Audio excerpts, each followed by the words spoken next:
Assalamualaikum warahmatullahi wabarakatuh.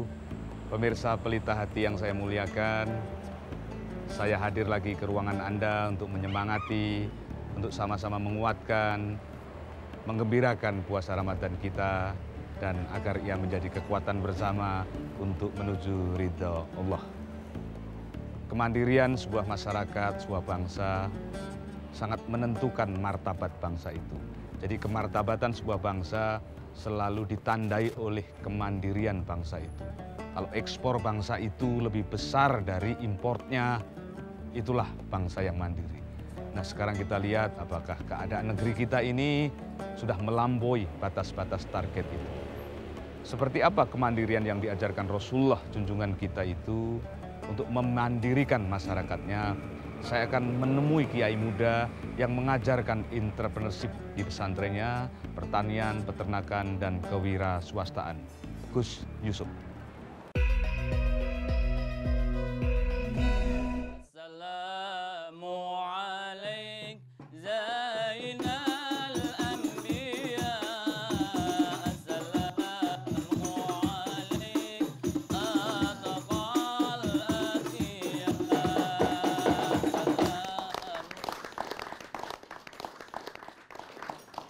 Pemirsa Pelita Hati yang saya muliakan, saya Pri GS datang lagi ke ruang tamu Anda. Assalamualaikum warahmatullahi wabarakatuh. Waalaikumsalam warahmatullahi wabarakatuh. Kepada Anda, saya dan teman-teman di Pelita Hati selalu menghadirkan tokoh-tokoh, para guru-guru, para penerang umat. Saya sekarang ini sedang berada di sebuah pesantren tua di Jawa Tengah. Di Magelang tepatnya, tempat pesantren Tegal Rejo berada. Gus Dur pernah menjadi santri di pesantren ini, dan saya sedang membawa kepada Anda salah satu penerus dari pesantren legendaris ini. Santri muda, ganteng, gondrong dulu. Ya, dia adalah Gus Yusuf. Sehat-sehat, Gus? Alhamdulillah. Kami dan teman-teman sowan kemari. Ya. Kami tidak ingin kalah dengan Presiden Jokowi yang belum lama ini ke pesantren Gus Yusuf. Ya. Bagaimana situasi beliau waktu datang kemari? Ya, alhamdulillah. Beliau datang sebagai pemimpin, juga sebagai saudara. Ya. Suasananya sangat dekat dengan santri, ibarat datang di keluarga sendiri. Ya. Saudaraku, Gus Yusuf ini pelopor di pesantrennya, salah satunya adalah gerakan kemandirian ekonomi. Jadi kalau kita berkaca dari ajaran junjungan kita Rasulullah, persoalan-persoalan perniagaan, kedaulatan ekonomi, kemandirian baik sosial, ekonomi, dan politik sangat beliau pegang teguh. Bisa diceritakan sedikit, Gus, bagaimana seorang Rasul itu mengajarkan soal-soal yang baru saja saya singgung ini? Ya. Rasulullah Muhammad SAW itu kita ketahui bersama lahir sebagai seorang yatim piatu. Tentu beliau lahir dalam situasi yang sulit, yang keras. Yang akhirnya diasuh oleh pamannya Abu Thalib. Beliau sejak kecil sudah diajari mandiri. Beliau sudah mulai berdagang keliling di seputar Jazirah Arab. Ketika menginjak remaja, Rasulullah bahkan sudah mulai menguasai peta perekonomian Jazirah Arab. Ya dengan berdagang keliling itulah. Ibaratnya mungkin kalau hari ini ya kayak sales lah. Jadi tolong Mas Pri jangan meremehkan profesi sales. Itu adalah sunnah Rasul, gitu kan. Penting. Ini sudah marah pada saya atau gimana? Ini jadi beliau, maka ketika beliau itu masuk ke Makkah, Rasulullah itu sudah sangat terkenal waktu itu sebagai seorang sales. Ya, sebagai seorang sales, pedagang yang sukses. Satu kunci beliau Rasulullah itu dia terkenal dengan nama Al-Amin. Orang yang sangat dipercaya. Itu kunci sukses ekonomi beliau. Al-amanah tajlibur rizqo. Bahwa kepercayaan, orang yang bisa dipercaya itu akan mendatangkan rizki. Wal khianat, tetapi sebaliknya ketika kita ini tidak bisa menjaga amanah, menjaga kepercayaan masyarakat, publik, maka tajlibul fakro, tinggal tunggu kebangkrutannya. Jadi kalau ingin meniru Rasulullah ya akhlaknya, amanahnya pasti akan sukses ya. Kita semua berulang kali menyampaikan bahwa Rasulullah adalah uswah, teladan. Kita mencontoh dari mulai beliau bangun tidur sampai beliau akan tidur lagi. Ini semua adalah sunnah yang harus kita teladani ya. Pesantren Anda ini mulai dikenal salah satu opsi gerakannya adalah entrepreneurship. Ya. Ajaran seperti apa itu yang diperkenalkan kepada para santri? Kita menyadari bahwa Tegalrejo adalah pesantren salaf yang artinya itu di luar kurikulum, Mas. Oh, di luar kurikulum Depak maupun Dignas. Lebih hebatan mana? Lebih hebatan kita dong. Ya. Ini antara pede dan sombong ini begini. Jadi jelas santri itu lulus tidak bisa mengandalkan ijazahnya karena kita tidak mengeluarkan ijazah. Jadi jangan khawatir, santri itu tidak akan menambah panjang daftar antrian PNS. Waduh, ini keren. Dan insya Allah santri juga tidak akan menambah panjang pengangguran di Republik ini. Maka kita mulai sejak zaman dulu Kiai Khudori, pendiri, ayah saya, itu santri tiap satu kamar itu dikasih satu petak sawah itu. Santri? Ya. Jadi, itu kalau santrinya 4 juta berarti 4 petak? Iya, tapi waktu itu santrinya baru sekitar 800-an. Nanti kita perdalam, Gus. Ya. 800 santri. Pemirsa Pelita Hati, sebelum kita lanjutkan diskusi kita saksikan pesan-pesan berikut ini.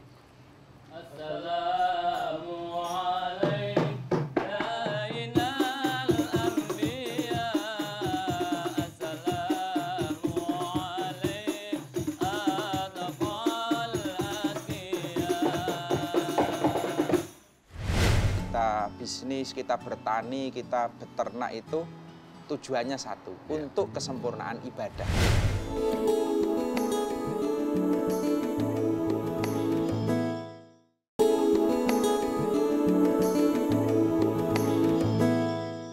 Assalamualaikum Zainal Anbiya. Assalamualaikum Atfal Atqiya.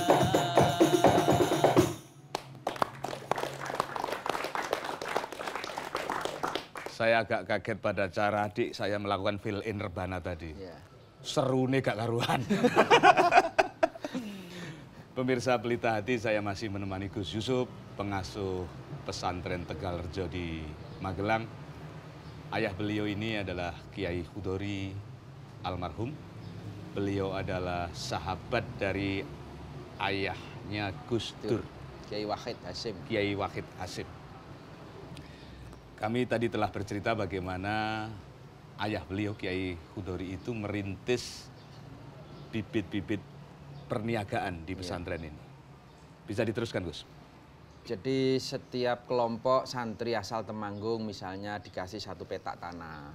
Santri asal Pekalongan satu petak tanah. Santri asal Sumatera satu petak. Terus itu setiap pagi teman-teman habis subuh bisa nandur, mungkin ketela, menanam ketela, menanam jagung atau menanam apa. Nanti kalau hari Jumat waktunya agak panjang, dia bisa lebih konsen di situ. Jadi di samping belajar, teman-teman juga ditanamkan untuk dia juga mencintai kepada pertanian. Karena Rasulullah juga menyampaikan bahwa paling bersih dan berkahnya rizki adalah pertanian. Itu. Rasulullah sendiri yang Iya, mengatakan. Rasulullah mengatakan seperti itu. Kan Rasulullah ketika di Mekah, beliau berdagang. Iya. Ketika berdagang, beliau menyampaikan satu hadis bahwa 9 dari 10 pintu rizki adalah perdagangan. Itu hadis ketika di Mekah. Tapi begitu beliau hijrah ke Madinah, yang lahan pertaniannya relatif lebih subur, beliau bertani, bercocok tanam, berkeringat seperti kita. Nah, beliau mengeluarkan hadis bahwa paling berkah-berkahnya rizki, yang paling bersih adalah hasil dari pertanian. Ya. 9 dari apa tadi? 9 dari 10 pintu rizki adalah perdagangan. Waduh, bukan Itu. host televisi ya. berat ini. Besok ganti profesi. Terus. Dan sering disampaikan bahwa kita melihat rukun Islam itu ada 5. Ya. Ya. Dari 5 rukun Islam ini semua butuh biaya, Mas. Hanya satu yang nggak butuh, namanya syahadat. Kita bersyahadat itu hanya butuh hati yang mantap dan lisan mengucapkan. Kita puasa seperti bulan Ramadan ini. Dipikir kalau puasa itu nggak makan, nggak minum, nggak butuh biaya. Tanya ibu-ibu, bulan puasa ini malah biayanya lebih besar. Iya. Lebih boros itu kan. Deposit keluarga kami biasanya mencapai puncak ketika bulan-bulan Ramadan. Nah, iya. Dan itu jumlah pertengkaran saya dengan istri juga meningkat. Iya. Kita butuh sahur, kita butuh untuk berbuka itu. Terus setelah itu zakat. Orang yang berzakat itu orang yang punya, yang mapan secara ekonomi. Anda harus menjadi muzaki, orang yang memberi. Rasulullah menyampaikan, al-yadul ulya khairun min yadi sufla. Orang tangan yang di atas memberi ini lebih mulia dibanding tangan yang di bawah. Maka orang yang ekonominya lebih mapan, yang mau bersedekah, itu akan lebih mulia daripada host yang Oh, ini aja honor saya belum turun. Nah, terus yang kelima, yang terakhir, haji. Wah, itu lebih mahal lagi. Itu lebih mahal lagi, itulah. Maka semua butuh biaya. Nah, kita mengambil esensinya saja. Maka santri-santri sekarang kita bekali soal entrepreneurship, jiwa-jiwa bisnis ini yang penting. Prakteknya mungkin nanti bisa di rumah, tetapi mentalitasnya harus dibangun hari ini. Nanti kita perdalam, Gus. Pemirsa Pelita Hati, kita akan break senak untuk pariwara berikut ini. Ya.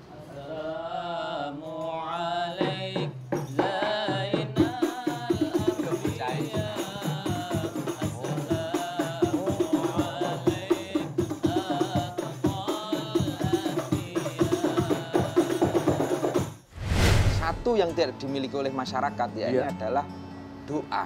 Kalau santri itu membaca Fatihah, buka warung biar laris juga ada.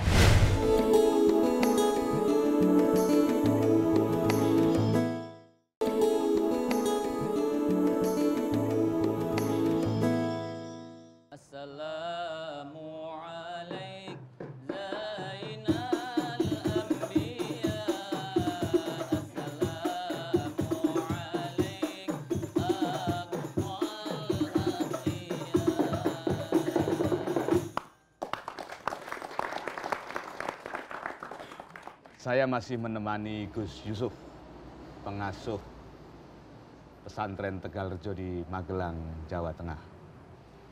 Seperti apa kurikulum yang diterapkan di Tegalrejo itu untuk menumbuhkan mental itu, Gus? Jadi setiap tahun kita itu meluluskan 300 orang santri.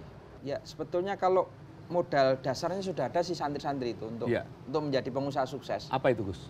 Salah satunya santri punya kontinuitas, keistiqomahan. Itu sudah dilatih disiplin di pesantren. Apa yang paling tipikal disiplin yang menurut orang awam berat itu? Ya seperti jamaah 5 waktu. Itu santri kalau nggak jamaah ditakzir. Wajib berjamaah, jam 4 pagi sudah bangun. Terus malam juga ada mujahadah, jam 12. Satu yang tidak dimiliki oleh masyarakat ini adalah doa. Oh iya. Mas Pri taunya kalau membaca Fatihah hanya untuk sholat. Kalau santri itu baca Fatihah, Iya. buka warung biar laris juga ada. Kekuatan santri lengkap ya Gus ya? Iya, kita punya doa-doa khusus untuk usaha. Ketika kita mau bercocok tanam, doanya apa? Ketika kita mau nangkap ikan, biar ikannya mudah dicekel, itu ada doanya. Ada doanya. Gus, saya akan buka diskusi untuk teman-teman Iya. ini agar elaborasi kita lebih kaya. Monggo, siapa ini? Nama saya Adang. Mas Adang, Iya. silakan. Saya ingin bertanya, ke depan ini akan ada tantangan yang besar di Indonesia, yaitu tentang MEA, Masyarakat Ekonomi Masyarakat Asia. Ekonomi Asia. Di mana semua negara akan masuk berdagang di Indonesia, di negeri kita. Iya. Sejauh mana kesiapan santri khususnya menghadapi ini? Ini pertanyaan keren loh ini loh. Iya. Iya. Saya akan melanjutkan tadi bahwa santri punya kekuatan doa. Iya. Kiai saya sering berkata bahwa rizki itu memang ada rizki yang dicari, ada rizki yang mencari. Maka santri itu diwajibkan untuk mau berikhtiar lahir batin. Bahasa kerennya itu kalau malam itu nyangkul langit, Iya. santri diajak berdoa, mujahadah. Hmm. Itu artinya apa? Kita menggayuh, meraih takdirnya Allah. Iya. Malam hari ini memohon rahmat belas kasihnya Allah. Nah, setelah malam kita gayuh, kita raih, siang hari santri harus turun ke tanah untuk bekerja, menerima raihan rahmatnya Allah. Gus, saya ingin menghubungkan pertanyaan Mas Adang tadi dengan sebuah kenyataan, yang kenyataan itu bernama karakter. Jadi menyambut masyarakat MEA pun itu butuh karakter yang kuat. Iya.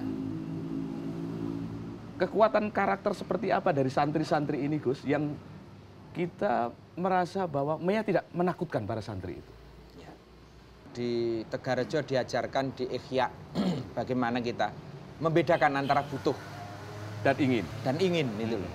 Butuh, kita hari ini butuh makan. Iya. Dan makan itu untuk mencari kekuatan untuk ibadah. Itu cukup 1 piring nasi, tahu tempe. Selesai kebutuhan kita. Sederhana saja tubuhnya makmur begini ya Gus ya? Nah, Tepuk tangan untuk adikku ini.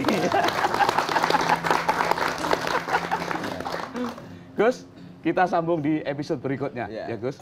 Semoga karakter-karakter santri yang kadang-kadang menimbulkan tafsir yang keliru di masyarakat ini mendapat pelurusannya dan santri mendapat peneguhannya, karena dunia pesantren adalah dunia yang ikut membentuk negara ini, salah satunya menjadi seperti sekarang ini. Kita insya Allah ketemu di episode berikutnya, semoga bermanfaat.